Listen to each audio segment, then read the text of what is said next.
We don't like the big light. No one likes the big light. No, it's scary. It doesn't look cute. So with the last video that you guys saw, we had the full announcement that we bought a condo. As you can see now, it is a little bit of a mess. So I wanted to take you through the next stage of construction, how things operate, and some of the choices and some of the challenges that ended up arising once we actually removed the walls. We're gonna give you the full breakdown of what's going on.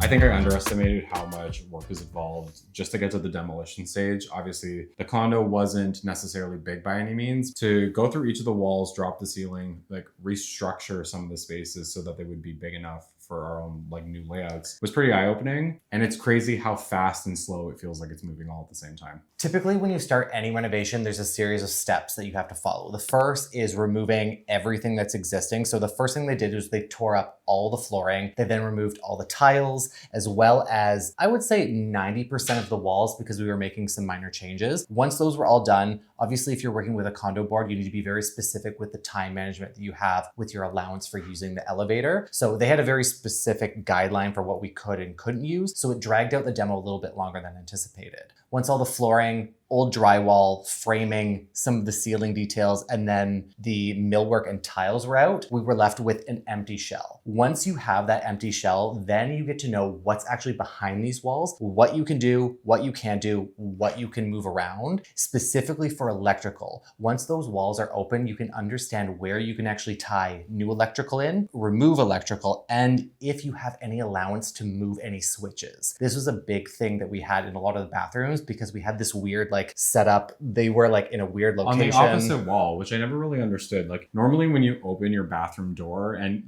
if it swings one way, usually the light's the opposite as you walk in. And the lights were where the doors would close on, which was just so frustrating and annoying. So trying to move everything was a headache, but obviously it was needed. And this is how important it is when it comes to designing a space, is understanding how a person lives and functions in it, which, like you said, you have the muscle memory of always having the opposite side of a door where switches are. And in this case, we didn't get that. So we wanted to really anticipate a lot of changes for the electrical. So that was the major consideration once all the walls were open. Next step is the electrical work. The electrician will come in and then wire everything new from existing junction boxes, relocate switches, bring in new junction boxes for light fixtures, whether they're on the ceiling or on the walls. What they do is they tie off the existing electrical box to add in the new ones, and then that will dictate how many switches and outlets can work off of the existing box itself. Once the electrical is all done, the next step is plumbing. The plumber will come in, and this is really important. You need to know what plumbing fixtures you need at this point, because plumbing fixtures come in two parts, a rough-in and a trim valve. The rough-in is what goes behind the wall, and this needs to be installed before they put the concrete board, drywall, or anything, because they need to close off those walls before anything else can be done. That's pretty much the step that we're at. Electrical is done, plumbing is done, and then they've started drywalling some of the walls. So we want to do a full walkthrough of what we could do and what we couldn't do from our last video.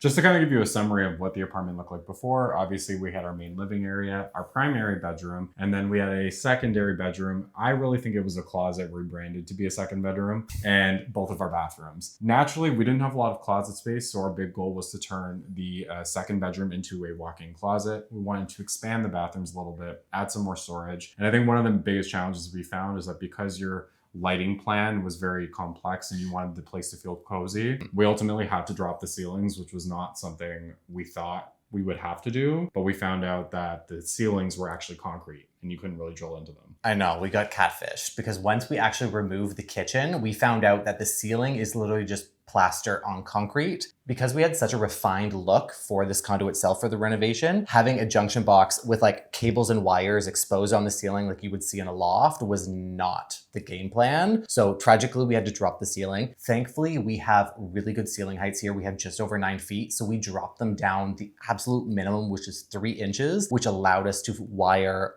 all the new junction boxes, all the new lighting, and all the new switches in the new locations that we wanted them.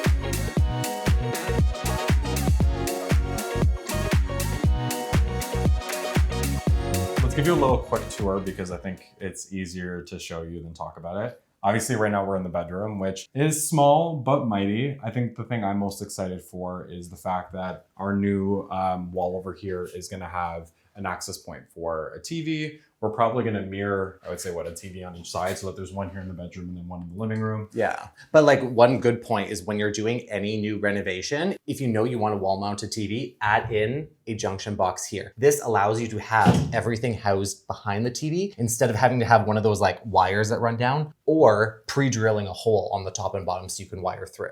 One of the things we were considering for the bedroom is that because Phoenix wanted to have pendant lighting, which is where our bed is going to be here, and then behind the camera, we're going to have 2 lights hanging from the ceiling. Because of the proximity to this closet, we knew that if we wanted the closet to fold out, the big concern was that the door would hit the light. So we are trying to figure out a system or a bifold situation with the door. I'm really excited to show this hardware to you guys because I have personally not seen it until I found it. Basically, it's a 3-panel door that hinges open and then slides. So that allows you to have full access on the inside of this closet without having that swing that would interrupt that junction box we have for the pendant that's going to come right above each nightstand. Like, I'm very excited for that. I can't remember if we talked about this on the first video, but the electrical box here, we swapped it over. So now the access panel will be inside the closet itself. That gives us a super free wall here for just the switches. And you don't have that really ugly access panel because the exposed metal is not a vibe.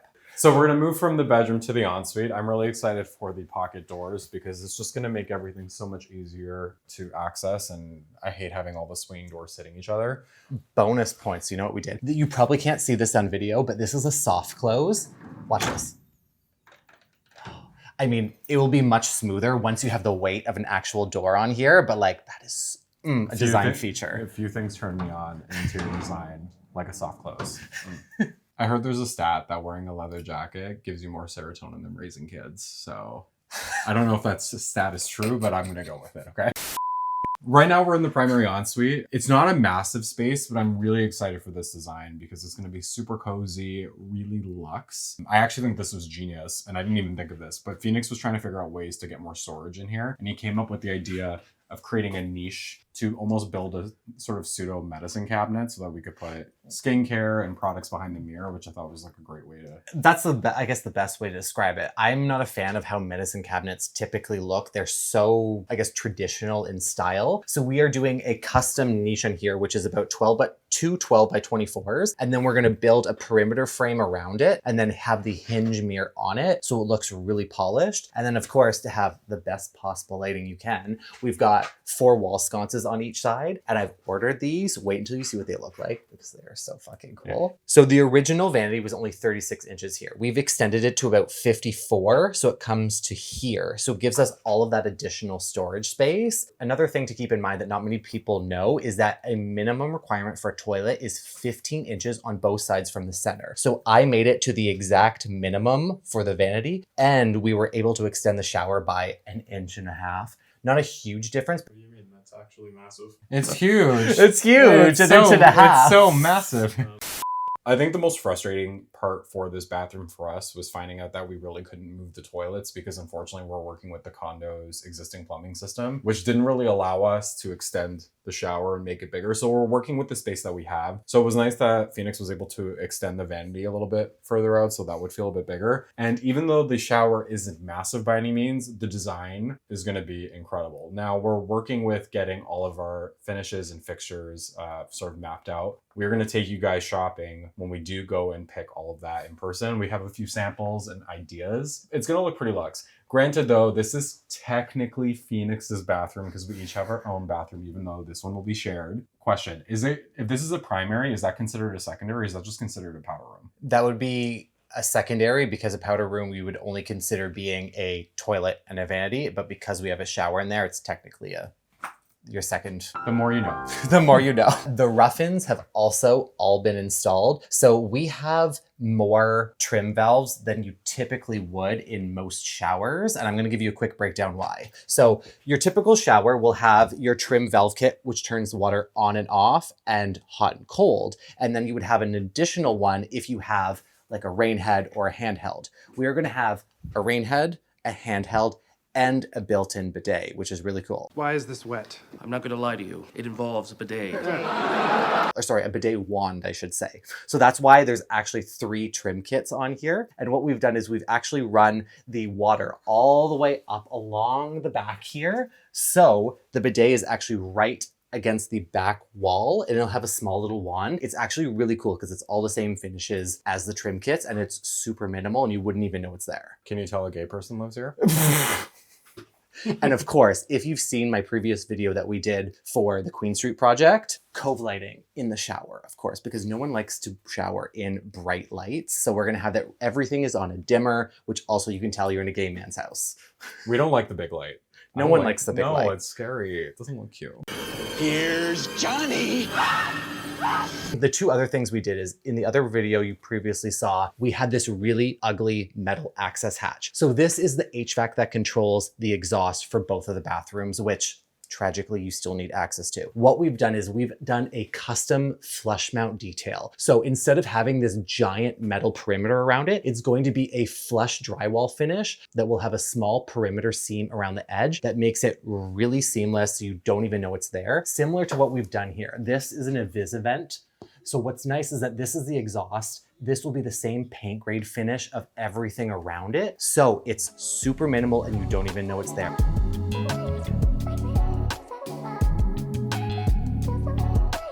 We are in the primary living area of the apartment. I would say this is probably where most of the major overhaul has happened. We've obviously redone the entire ceiling, as we've mentioned before, with all new junction boxes. The only thing remaining that has to be done is all the taping to hide all the seams and plaster all that in. This is going to be where our new gourmet kitchen is going to be. I'm very excited for what this will look like. We actually are going to be taking you guys in the next video shopping with us to see the kitchen design and actually speak with the manufacturer to figure out exactly the layout that we wanted. This will follow us into the walk-in closet. Now, there weren't major changes that needed to happen right away. All we really did initially is install the pocket door hardware like we had in the primary ensuite. We've actually updated the vents, which low-key I'm super excited about because I feel like vents are one of the ugliest parts of an apartment. Yeah, usually you're stuck with those. Well, I mean, we can throw up a video showing what they used to look like. You have those really ugly metal grills. This has a piece that sits into it, so you can have the same finish as the wall. So similar to what we're doing in the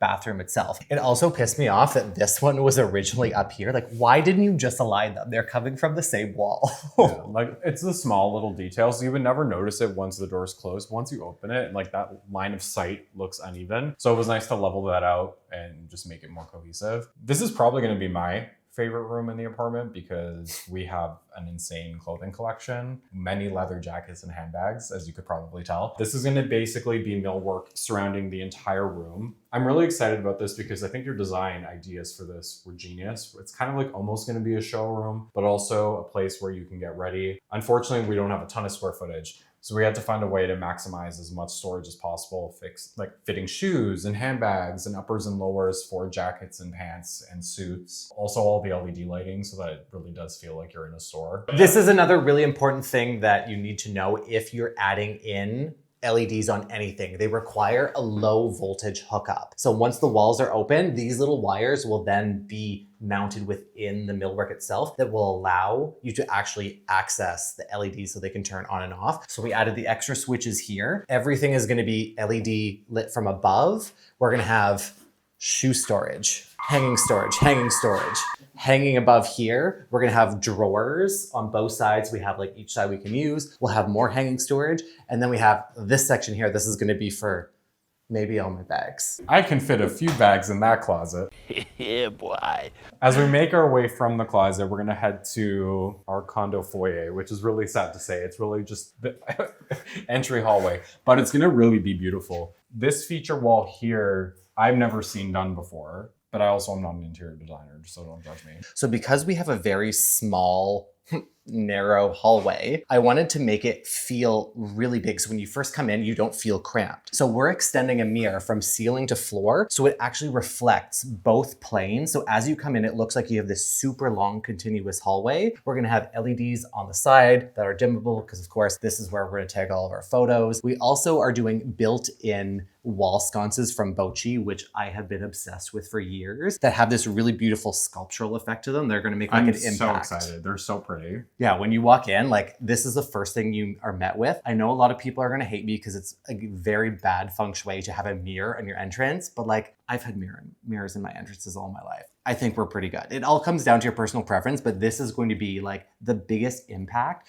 for the least amount of effort design-wise to make this foyer feel so much bigger. Also too, because we're color drenching it in black and going to be doing no work along the side here, it's going to feel dark, but I think this will really like lighten up the space. So it'll still feel cozy and sexy, and like the continuous feeling of the mirror will make the hallway just feel like it's going on forever almost. Yes. So it's going to make it feel really long and exciting, especially if like we have guests over and they open the door and they see that. It's just such an opening like moment. The foyer is like your first impression of the space. And if you make it like wild and really cool, before you even get into the rest of the room, you already know it's setting the precedent for the rest of the design. We've also added more lights on the ceiling too. So we've added cylindrical downlights here. So if we want to have like artwork on the wall, we can have one against it, or we just highlight the floor. So it, once again, the vibe when you come in. What's really interesting about this area is that Phoenix has created this sort of hingeless door system so that the doors all along this wall for the bathroom here and the closets it's all going to look like a wall and hinge inward, so it'll disappear when the doors are closed, which is really cool. This bathroom is going to be my sanctuary, so to speak. It's my green bathroom. I'm really excited. We found this really beautiful marble called Avocados, which I fell in love with the second I saw it. It's going to be maybe a little bit polarizing. I feel like people who love green have green everything, and I really do love green. So this is going to be my space, but we're essentially mirroring sort of the design so that there's going to be a niche behind the mirror. There's going to be sconces on each, is it each side or no? On the one side, just because of the space? On both sides. So Both we sides? actually put one on this wall and on the other wall, just so we have that even like facing forward when you're front, instead of just having like one light from above. Welcome to the dark bathroom. We have absolutely no light. We have no lighting right now, but this is like the reality of construction. So we were able to make the shower slightly bigger by bumping out the closet forward, which is nice. What do you mean slightly bigger? We made it like 8 inches bigger, which is massive. That actually is Massive. Okay, That's fair. Some would say too big. This is technically bigger than... This is PG-13. This yeah. is YouTube. Yeah, I think this is technically bigger than the primary, if by It square is. footage, right? Square footage, yes. We both of us can fit in here like more than comfortably. And same kind of situation. Diverters we've added for a hand wand, but a cool thing we're doing is because we have a drop ceiling, we are going to have the rain head centered in here. So you have that like full like super spa experience without having it come from the arm here. It also makes for a really cool like design where this wall is all marble, and then you only have these really cool cross diverters here, and then we have the niche against the wall here. So the existing wall used to come to here. We've extended it, so we borrowed a lot of space from the closet here in the entrance to allow for a much bigger shower. It's going to be beautiful. The nice thing too is that with the surround design the way it is, it really is going to be like magazine worthy. I've never really seen this stone in a full format of this size. It's really conceptual. It's really beautiful. The color story of it is really pretty. And I just can't wait for people to see it, because it's not like what you would normally pick for a bathroom. But that was, I think, one of the biggest intentions, at least for me, is if I got to design one room in this place, I wanted it to feel unique. Yes, And I let him have that one. Oh, a lot of you, I'm gonna clock you. A lot of you thought in our video together that I have really great interior design taste, so we're gonna go with that. Okay.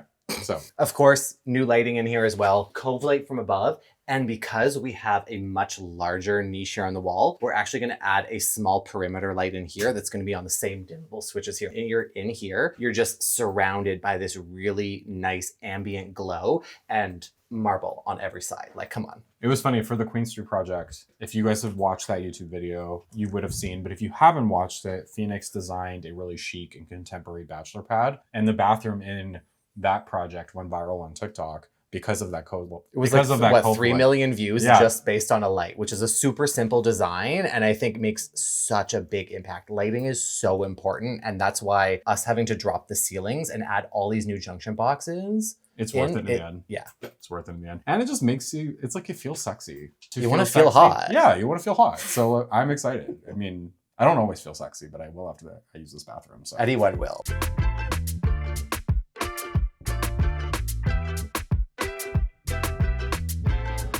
And that's it. This is the recent update of everything that's happened. We've kind of combined everything all into one video to keep it super easy for you guys. The next steps is we're gonna be meeting with Muti to go over my designs for the kitchen and all the closet. So obviously this is where we're at right now in the renovation, but if you want to see everything that has happened before, you can check out our playlist link below, or you can see the first announcement video where you get to see what the apartment looked like before we finish demolition. Anyways, thank you guys for watching so much. We have really appreciated all the love and support on the first video. We can't wait to continue this journey on forward. There's so much to show, and this is gonna happen over the course of the next several months as we pick new finishes and find our materials and do more installations. This is gonna be our apartment of our dreams, and we can't thank you guys enough for your support. It really helps us out. Thanks, guys. Like, honestly, if you cannot wait until the next video, because I know I can't, you can check out Instagram, TikTok at Mr. Phoenix Gray. We have like quick little updates or roundups for there as well, so you can always stay up to date for that. And if you're ever second guessing yourself, just ask. What design did you do? Boom.